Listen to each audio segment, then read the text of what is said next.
Hello guys මම මේ video එක දාන්න හිතුවේ GT50 ඩ්‍රෝන් එකක් ගත්තා. ඒක අන්බොක්සිං කරන වීඩියෝ එකත් එක්ක තමයි ඇත්තේ.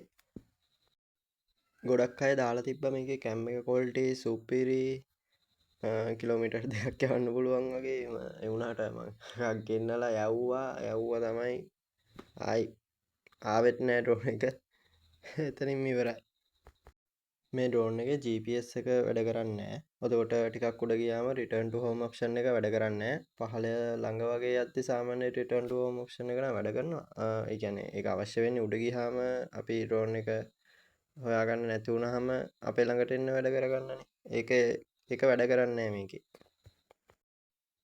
තව මම මේ ඩ්‍රෝන් එක try කරලා බැලුවා. මේක මට නම් සෙට් උන්නේ නැහැ එච්චර. අනිත් ඩ්‍රෝන් එක බලද්දි මේක කිසිම වැඩක් නැහැ. උඩ ගියත් කිසිම කන්ට්‍රෝල් එකක් නැහැ. ඒ කියන්නේ ගස්වල තිබ්බත් අර වැඩි තමයි යන්නේ. ඒ කියන්නේ ඒක පාලනය කරගෙන ඒකේ බටන් එක එපුවාම මේක පාලනය කරගෙන යන මේකක් තියෙනවනේ. ඒක එපුවත් මේක පාලනය වෙන්නේ ගස්වල අතුවල වදින මේක වෙන්නේ මේකේ සෙන්සර් තියෙන්නේ යට. සයිඩ් එකේ දෙපැත්තේ සෙන්සර් නැහැ. යට විතරයි සෙන්සර් දෙකක් වැඩ කරන්නේ. සයිඩ් එකේ සෙන්සර් දෙකක් තියෙනවා නම් මේ දෙපැත්තේ තියෙන ගස්වල අතු එහෙම කන්ට්‍රෝල් කරගෙන යනවා. ඒකින්ද මේකේ කන්ට්‍රෝලින් එක 0.0යි.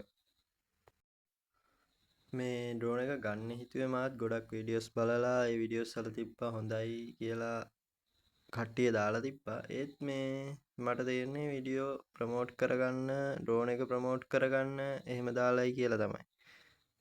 නැත්තම් ඩ්‍රෝන් එකේ කිසිම ක්වොලිටි එකක් නැහැ. කැම් එකවත් අඩුම ගානේ කැම් එකවත් ක්වොලිටි නැහැ ඩ්‍රෝන් එකේ. එහෙනම් මොටම සුබ දවසක්. තවත් වීඩියෝ එකකින් හමු වෙමු.